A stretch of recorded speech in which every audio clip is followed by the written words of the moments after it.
Hi and welcome to Rainbow Unicorn Cat 1 channel. In this video, I'll be unboxing the last limited edition doll of the year, Shimmering Silver, or as I like to call her, Faenerys. That's a combination of words fake and Daenerys. And if you are a Game of Thrones fan and read the books, and especially if you spend a lot of time in Facebook groups, Facebook Game of Thrones groups, you know exactly where this is coming from. Or you can read this name as Fae and Daenerys, because she's kind of like a fae, fairy kind of a creature. If you haven't seen my video where I talk about how she was inspired by different fantasy characters, I'll put the link to that video in the description box below. This video is purely about unboxing and what she looks like and feels like in real life. The image that you see on the screen right now is a photo I took at American Girl Place NYC. Of course we had to go there. Of course I had to pick the perfect one because this doll was purchased for myself. But before we get to unboxing, if you are new to this channel, if this is your first video from our channel, if you're interested in all American Girl related content and not yet subscribed to us, I definitely recommend subscribing. And if you turn on the notification bell, YouTube will always let you know when we upload a new video.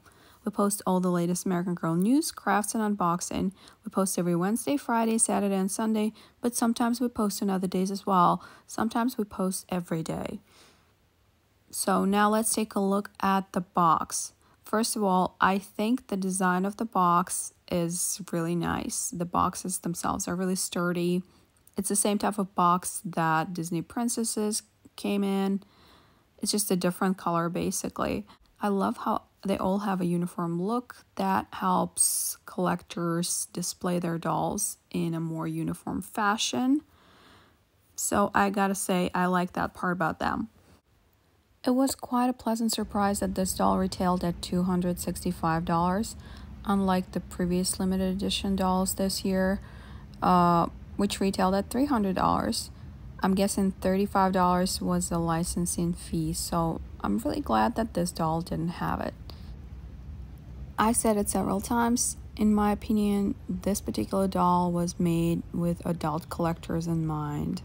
She was inspired by several fantasy characters. The most obvious inspirations are Daenerys Targaryen from Game of Thrones, also a little bit of Galadriel from Lord of the Rings, although I do see a bit of Elven King from Lord of the Rings too.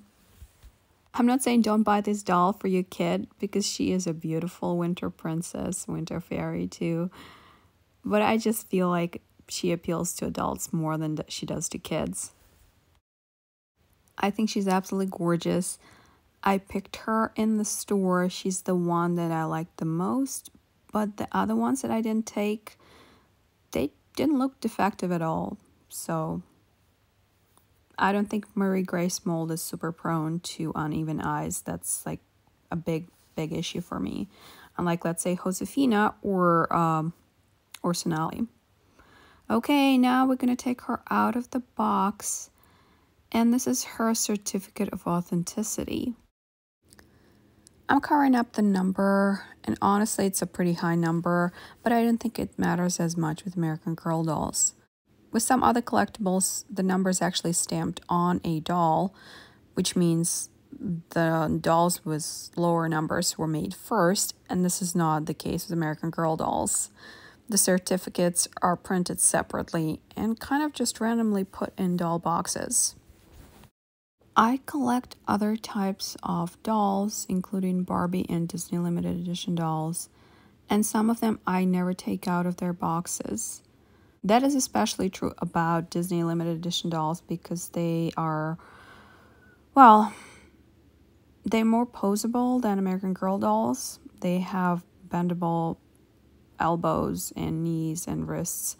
So they usually positioned inside the boxes in a particular way, so they look really, you know, it's a whole scene. And the boxes usually have more of an interesting background than what we get here.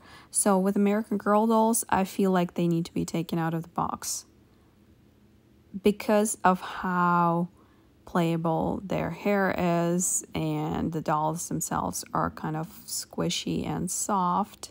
I feel like this kind of dolls, even though they are limited edition dolls, they're meant to be taken out. I understand people who prefer to keep them in their boxes, but even the crown here is not on her head. You actually have to remove her out of the box to get the crown on her head. So that's my opinion on unboxing versus keeping in the box. Tell me your opinion on this matter in the comment section below. Let's take a look at her headpiece, or a crown, or whatever you call it. I actually am really impressed that it's metal. I was really surprised. There's a crystal in the middle, Swarovski crystal, and there are several smaller crystals kind of on each side. It is a very beautiful piece of jewelry. It reminds me a lot of actually Elven King's headpiece. But yeah, I am impressed that it's metal. It feels very substantial.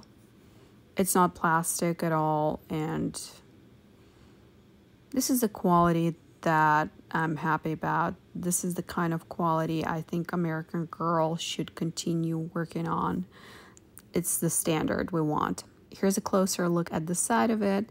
So it kind of goes around like this. A very pretty piece.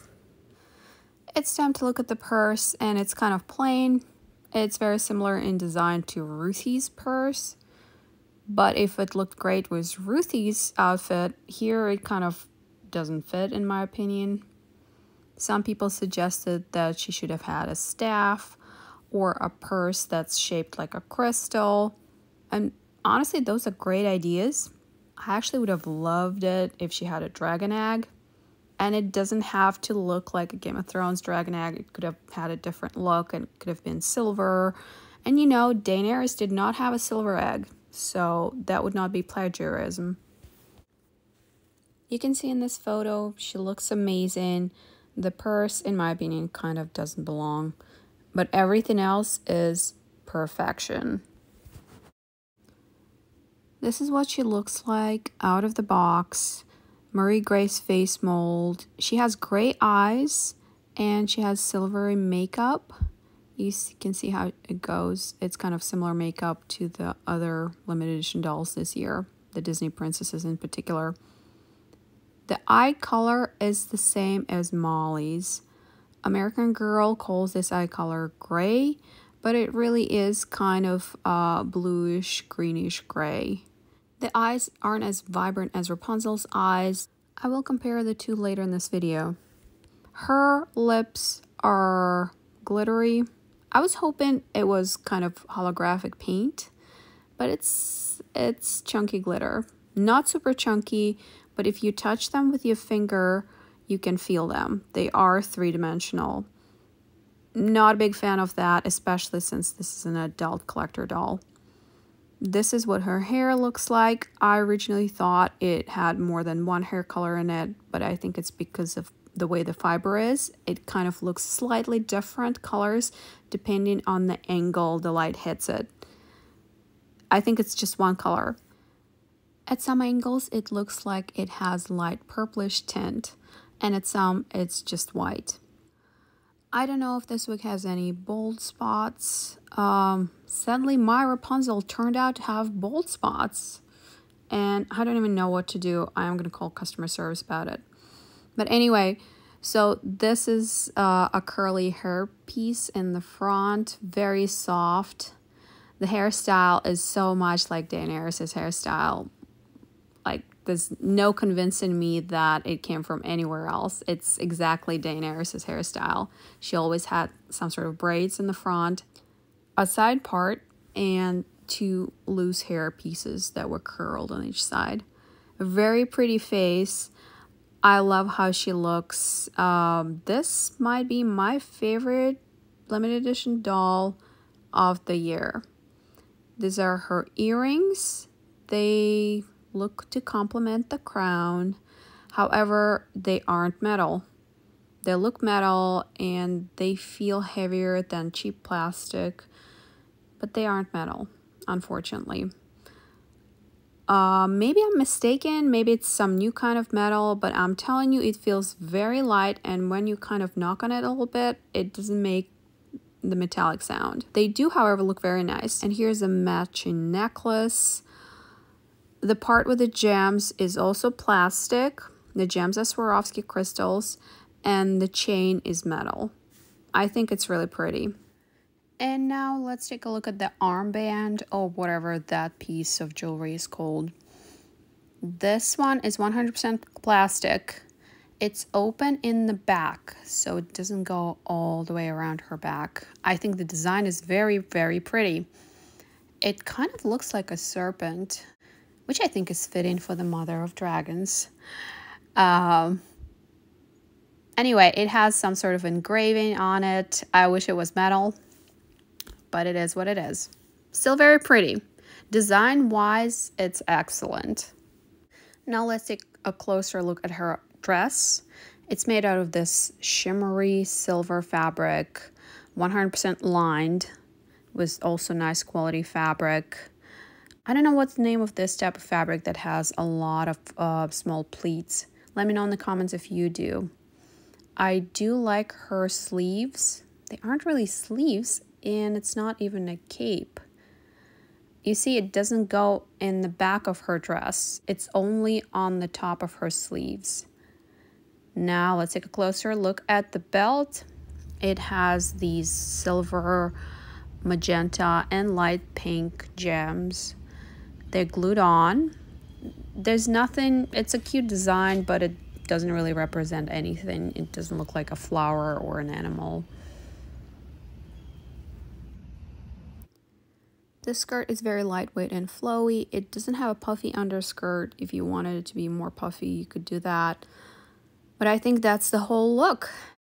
Now, let's take a look at the shoes. Design-wise, these look a lot like they came from the Birthstone collection. I think overall they are a really nice fit for this outfit. They have matching gems that match the look of the earrings and the necklace and the armband. As you can see, they're slightly off-center on the doll's left foot, so it's what we see on the right. But other than that, they're fine, and you barely see them. I still think they're nice shoes. I wish they were more symmetrical. But you know, it doesn't really bother me. These shoes also have a platform, so if you stand this doll next to another doll without platform shoes, this one will look a little taller. Here's my Faenerys next to Rapunzel. As you can see, the skin tones are really, really similar, might even be identical.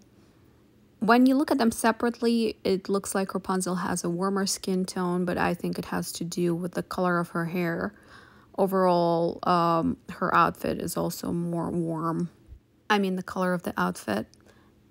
And Faenerys' hair color and the outfit, the color of the outfit are more cool, more wintry. So her skin tone kind of looks cooler. But I mean, to me, they look like they have the same skin tone. Let me know in the comments what you think. And here you can compare the colors of their eyes. Rapunzel's color is definitely brighter. It's more pronounced. It's, you know, she has Mary Grace's eyes. And Faenerys has Molly's eyes. So yeah, I know some people wanted to see the comparison, so here it is. Overall, my thoughts on her are, she's awesome. If you are into fantasy, if you like how she looks, get her. She's a beautiful doll, so far pretty unique. Very different from all the other American Girl limited edition dolls so far. If you're a Game of Thrones fan or Lord of the Rings fan, that's another reason to get her. If you have any questions about her, absolutely ask me in the comment section below. That's it for today. Thanks for watching. If you enjoyed this video, please press like button. And if you're interested in all American Girl related content but not yet subscribed to our channel, you should definitely do so. And if you turn on the notification bell, YouTube will always let you know when we upload a new video. We post all the latest American Girl news, crafts, and unboxing. We post every Wednesday, Friday, Saturday, and Sunday, but sometimes we post on other days as well. Thanks for watching and see you next time.